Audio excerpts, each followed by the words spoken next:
Mika, l'ourson, il a peur du noir. Mika l'ourson a peur du noir.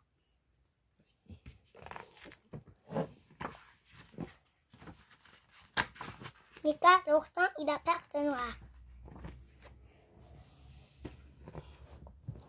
Mika est un ourson si blanc qu'il ressemble comme 2 gouttes d'eau à une grosse peluche toute neuve.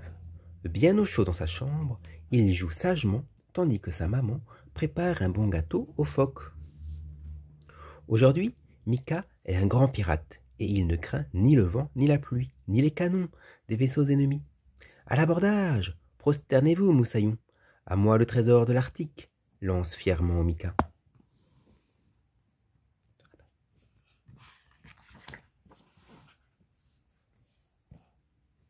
Mais, soudain, on sonne à la porte. Surprise! C'est sa cousine Vanille, qui vient passer quelques jours pour les vacances.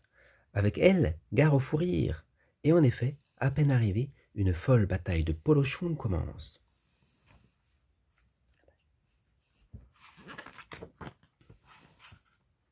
Mais bientôt, la nuit tombe, et Mika devient nerveux. Il n'ose pas dire à Vanille qu'il a peur du noir. Tellement peur que chaque soir, au moment de se coucher, c'est un véritable drame quand la lumière s'éteint. Il imagine toutes sortes de monstres qui le surveillent, cachés au fond du placard ou grognant sous son lit.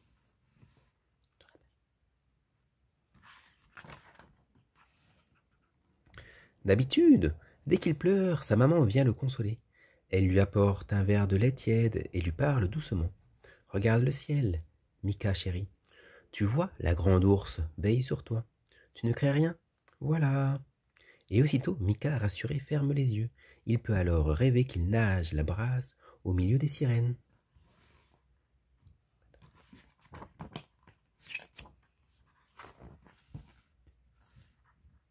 Mais cette fois, pas question de pleurnicher, ou Vanille se moquerait de lui.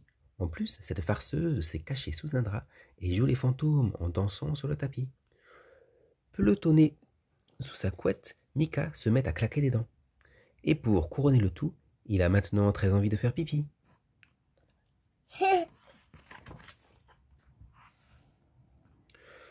Ne me dis pas que tu as peur du noir, demande Vanille à son petit cousin. Il faudrait mieux t'y habituer, car demain, c'est la nuit polaire, la nuit la plus longue et la plus fantastique de tous les temps. Au village, il y aura des magiciens, des cracheurs de feu, et même des esquimaux pour le dessert.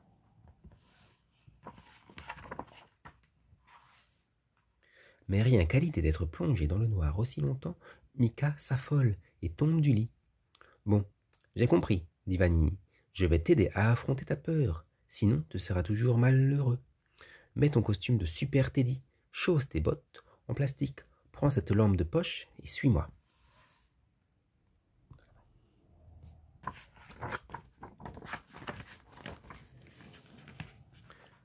Vanille ouvre la porte du jardin glacé, mais dehors le ciel est plus noir que de l'encre. Mika n'ose pas sortir. Il a bien trop peur de l'abominable géant qui les attend dans l'obscurité. « Mais Vanille, tu as vu son fusil ?» murmure-t-il. « Allume ta lampe de poche et tu verras bien, » répond-elle avec un grand sourire.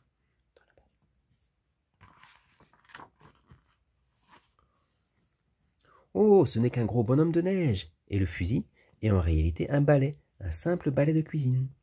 Tu vois qu'il n'y avait pas de quoi fouetter un chat, se moque gentiment Vanille en le prenant par le bras. Mais là-bas, ces ombres qui avancent vers nous, je suis sûr que ce sont des chasseurs.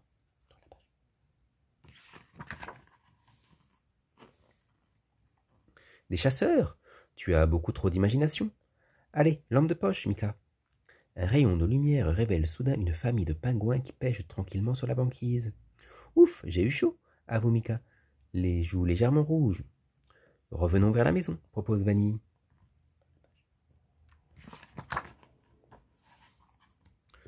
Devant la porte d'entrée, 2 immenses serpents sont dressés face à eux. Mika manque de s'évanouir et fait tomber la lampe de poche. Par chance, sous le choc, celle-ci s'allume toute seule. Aussitôt, Vanille et son cousin éclatent de rire. Les 2 serpents sont en fait les skis du voisin, plantés dans la neige.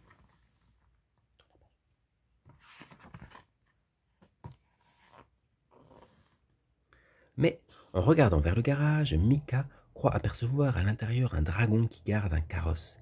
Il s'approche sans faire de bruit et au dernier moment braque sa lampe en plein sur le nez de la bête. En le voyant, celle-ci agite la queue et sautille en aboyant. C'est Maxime, le plus gentil des chiens de traîneau. Plus gentil de traîneau, c'est quoi? Le plus gentil des chiens de traîneau. C'est des chiens qui tirent les traîneaux. Mika commence à se prendre au jeu. De plus en plus courageux, il ouvre la porte de la maison, mais sursaute tout de même en voyant l'énorme araignée qui les observe depuis l'entrée. Zut, la lampe de poche est cassée. Vanille allume alors la lumière et fait un clin d'œil à son cousin. La voilà ton araignée, un parapluie ouvert. Parapluie ouvert.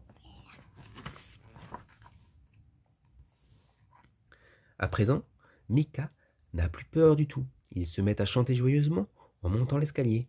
Dans le couloir, Vanille lui demande avec une petite voix. Mika, ces deux têtes qui nous regardent sur le mur. Ah non, ne me dis pas que tu as peur d'un miroir maintenant. C'est le monde à l'envers. Allez, au lit, peureuse.